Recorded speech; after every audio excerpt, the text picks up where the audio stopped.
오순절 후 세 번째 주일에 우리 주님께 예배하기 위해서 이 자리에 나와주신 우리 사랑하는 로고스 가족 한 분 한 분을 우리 주 예수 그리스도의 이름으로 환영하고 축복합니다. 오늘은 열왕기하 2장 1절에서 2절 그리고 6절에서 14절을 본문으로 함께 여러분과 은혜를 나누고자 합니다. 네, 제가 여러분에게 오늘 들려드릴 이야기는요, 지난 주일에 이미 제가 들려드린 이야기와 이어지는 내용입니다. 네, 지난 주일에 어떤 본문으로 제가 말씀을 전했는지 기억하시죠? 열왕기, 오늘은 한데 지난 주일에는 열왕기 상 본문을 가지고 제가 말씀을 전했죠. 열왕기 상 19장 말씀으로 제가 이야기를 들려드렸습니다. 어떤 이야기였냐면요, 엘리야가, 기억하시죠? 엘리야가 자신의 목숨을 위협하는, 누가 위협했죠? 엘리야의 목숨을? 네, 아합 왕의 아내였던 이세벨. 그 목숨의 위협을 피해서 광야로 도망한 이야기가 지난주일에 들려드린 열왕기상 19장의 이야기였습니다. 열왕기상 19장은 엘리야가 하나님의 말씀을 따라서 자신의 후계자로 엘리사에게 기름을 붓고 엘리사를 제자 삼는 장면으로 끝이 납니다. 지난주일 본문에는 사실 거기까지는 가진 않았는데요. 열왕기상 19장의 끝 세 절이 바로 그 이야기입니다. 네, 얼만큼의 시간을 엘리사가 엘리야와 함께 보냈을까요? 이제 엘리야가 엘리사에게 기름 붓고 자기 제자로 삼았으니까 그 후로 같이 이제 시간을 보냈을 거잖아요. 글쎄요, 얼마나 시간을 보냈을지 모르겠지만 짧지 않은 오랜 시간을 함께 시간을 보냈을 겁니다. 그리고 마침내 오늘은 엘리야가 그렇게 자신의 제자로 그리고 자신의 후계로 삼기 위해서 기름을 부었던 엘리사에게 마지막 작별을 고하게 됩니다. 여호와께서 회오리 바람으로 엘리야를 하늘로 올리고자 하실 때에 엘리야가 엘리사와 더불어 길갈에서 나가더니 엘리야가 엘리사에게 이르되 청하건대 너는 여기 머물라. 여호와께서 나를 베델로 보내시느니라 하니 엘리사가 이르되 여호와께서 살아계심과 당신의 영혼이 살아있음을 두고 맹세하노니 내가 당신을 떠나지 아니하겠나이다 하는지라. 이에 두 사람이 베델로 내려가니 하나님께서 당신의 사람으로 사용하신 엘리야를 하늘로 올리고자 하십니다. 네, 우리 인간은요, 사실 이 땅에서 생을 마감하면 하늘로 올리는 게 아니라 땅에 묻히죠. 그게 보통이죠. 그런데 엘리야는 그러한 보통의 경우와 전혀 다른 아주 특별한 경험을 하게 됩니다. 하나님께서 주신 사명을 다 마친 엘리야를 하나님께서는 땅에 묻히게 하지 않으시고 하늘로 올리고자 하십니다. 그래서 엘리야는 죽음을 경험하지 않고 하늘로 올리게 됩니다. 부럽지 않으세요? 네, 저는 어렸을 때 이 엘리야의 이야기 주일학교에서 많이 들려주잖아요. 엘리야의 이야기 이렇게 하늘로 올린 이야기를 듣는데 너무 부럽더라고요. 나도 그렇게 되고 싶다. 아무래도 어렸을 때도 이제 죽음이라는 게 좀 무섭고, 그다음 죽음이 고통을 동반한다는 거는 어릴 때부터 알고 있잖아요. 그러니까 그 생각이 드니까 피하고 싶은 거예요. 죽음은. 엘리야처럼 죽음을 피할 수 있다면 얼마나 좋을까. 네, 여러분은 어떠세요? 여러분도 그런 생각 들지 않으세요? 네, 그러나 죽음 뒤에 부활이 있음을 믿으시기 바랍니다. 설사 우리가 이 땅에서 숨을 거두고 죽음을 경험한다고 해도 하나님께서 우리를 다시 살리실 것입니다. 그래서 엘리야와 같이 우리 또한 하늘로 들려 올라가고 그리고 하나님과 함께 영원히 살게 될 줄로 믿습니다. 네, 그렇다 해도 엘리야의 이 경험이 아주 특별했던 건 사실이죠. 자신이 하늘로 올릴 때 자신의 제자 엘리사가 따라올 수 없음을 알고, 엘리사도 하늘에 같이 올릴 수는 없잖아요. 그러니까 엘리사가 자신을 따라올 수 없다는 것을 알고 엘리야가 엘리사에게 나를 따라오지 말라고 그리고 여기에 머물라고 말합니다. 네, 당연한 말이죠. 엘리야가 엘리사에게 할 말로는 당연한 말이에요. 그런데 엘리사는 고분고분하게 자신의 스승 엘리야에게 알겠습니다. 안녕히 가십시오. 한 게 아니라 나는 당신을 떠나지 않겠습니다. 이렇게 완강하게 고집을 부립니다. 제자가 고집을 부리니까 처음에는 한번 이렇게 넘겼는데 이제 엘리야가 그대로 이제 그냥 따라오게 할 수가 없으니까 또 한 번 엘리사에게 얘기를 하는 거예요. 한 번 더 자신을 떠나라고 엘리야가 엘리사에게 강권하지만 엘리사는 자신의 스승의 두 번째 강권에도 불구하고 완강하게 나는 끝까지 당신을 따르겠노라고 말합니다. 6절인데요. 엘리야가 또 엘리사에게 이르되 청하건대 너는 여기 머물라. 여호와께서 나를 요단으로 보내시느니라 하니 그가 이르되 여호와께서 살아계심과 당신의 영혼이 살아있음을 두고 맹세하노니 내가 당신을 떠나지 아니하겠나이다 하는지라. 이에 두 사람이 가니라. 네, 떠나지 않았으니까 엘리야와 엘리사가 함께 두 사람이 걸어가는 장면이 연출이 된 거죠. 그렇게 엘리야와 엘리사가 이렇게 어깨를 나란히 하고 함께 두 사람이 되어서 걸어가는 장면을 바라보는데 룻기서에서 룻의 모습이 떠올랐습니다. 룻기서의 시작 어떻게 되는지 아시죠?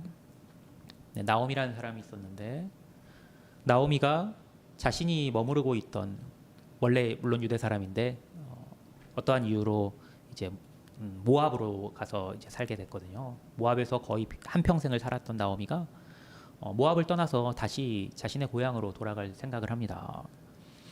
나오미가 모압을 떠나서 고향 유다 땅에 돌아가면서 모압에서부터 자신을 따라 나온 두 며느리에게 너희는 나와 함께 가지 말고 이곳에 머물라고 강권합니다. 네, 당연한 거죠. 혼자예요. 나오미는 이제 이게 조금 더 배경 설명을 드려야겠군요. 다 아실 거라고 생각해서 배경 설명을 안 드려도 될 것도 같지만 지금 이 두 며느리의 그 두 남편이 이미 죽은 상태예요. 그다음 나오미도 남편을 잃고 이 며느리도 남편들을 잃어가지고 결국 세 여자만 지금 모압 땅을 떠나서 걷고 있었던 상황이거든요. 나오미가 며느리들을 보면서 어떤 생각을 했겠어요? 시어머니로서 이들 이제 젊고 창창한데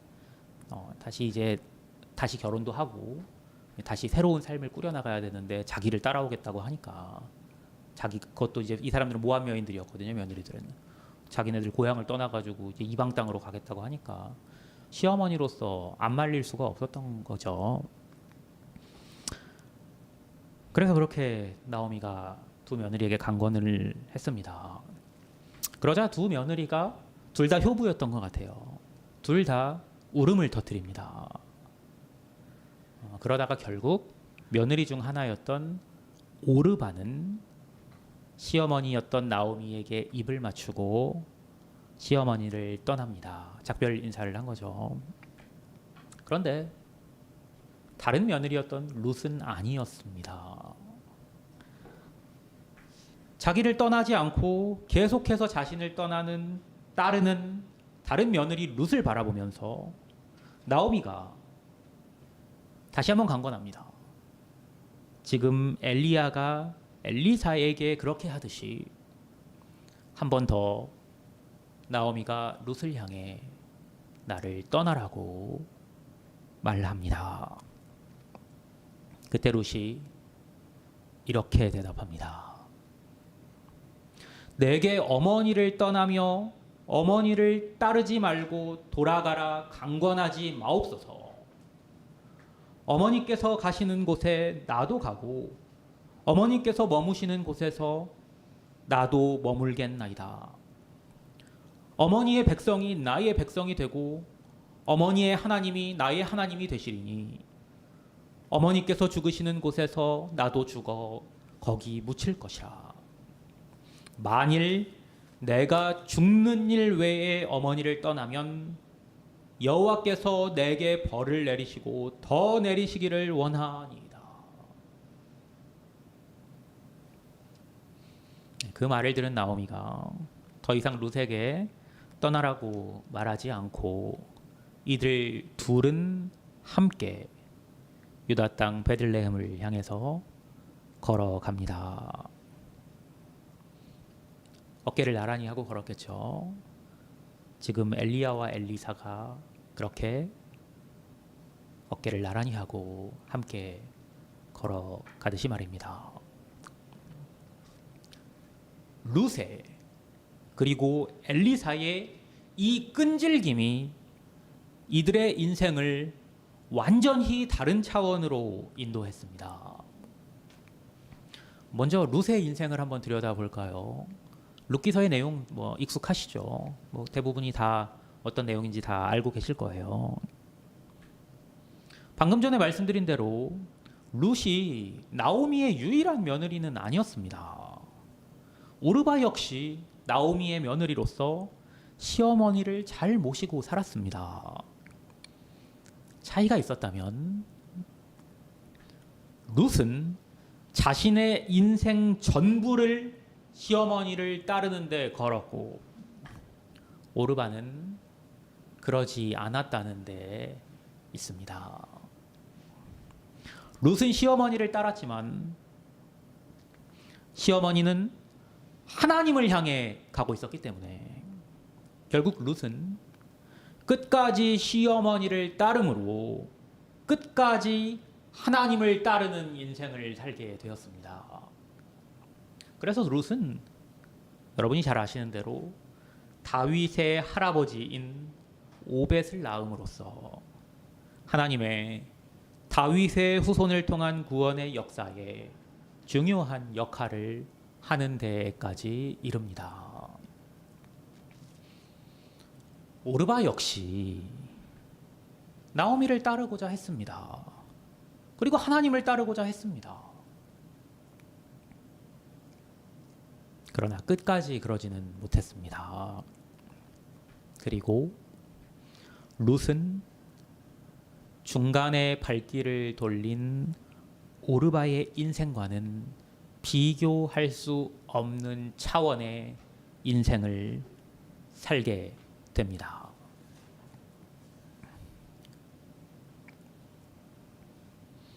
다시 오늘의 본문으로 가볼까요? 7절입니다. 선지자의 제자 50명이 가서 멀리 서서 바라보매 그 두 사람이 요단가에 서 있더니 이 구절을 통해서 알 수 있는 사실이 무엇입니까?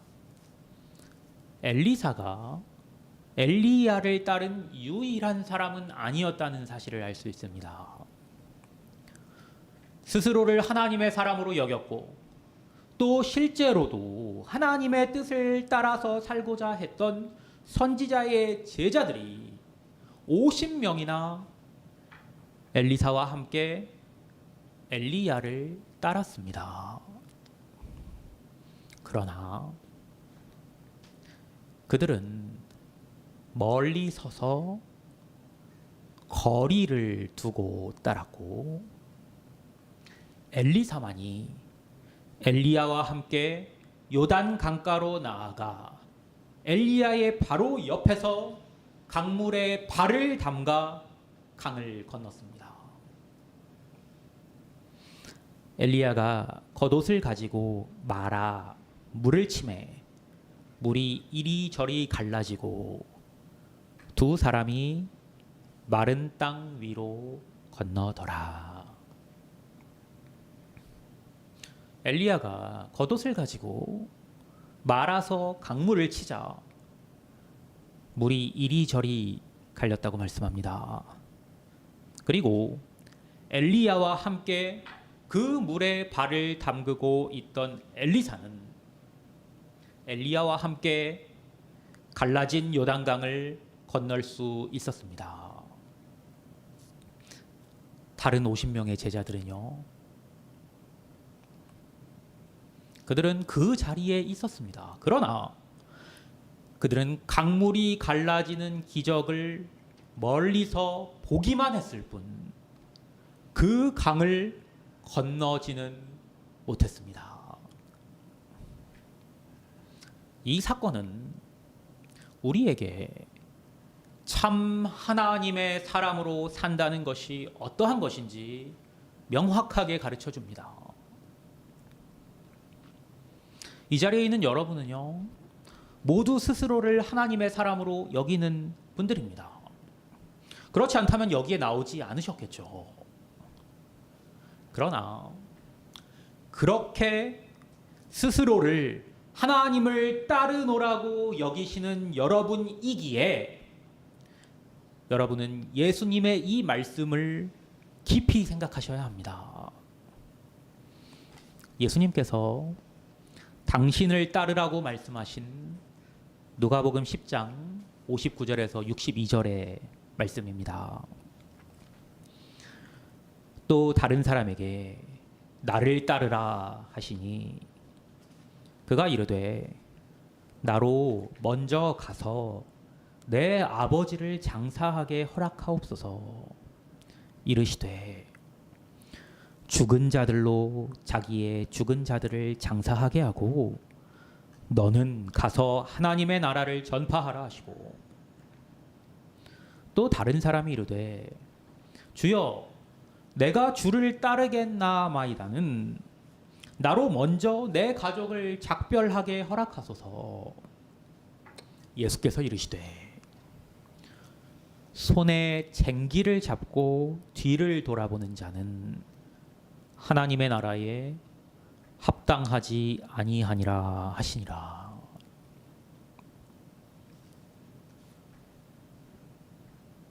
룻과 오르바 그리고 엘리사와 선지자의 제자 50명의 이야기는 진정으로 끝까지 하나님을 따르는 자와 그렇지 않은 사람이 어떻게 다른지 우리로 깨닫게 합니다. 오르바는 나오미를 따른다고 말했지만 모압 땅에서 발을 빼지 못했습니다. 선지자의 제자 50명 또한 요단가까지 가지 못했습니다. 반면에 룻은 모압 땅에서 떠나서 유다 땅에 발을 담갔고 엘리사 또한 길갈에서 나가 베델을 그리고 여리고를 거쳐서 요단에 이르러 요단 강물에 발을 담갔습니다. 그러므로 이들의 인생의 차원이 달라졌습니다.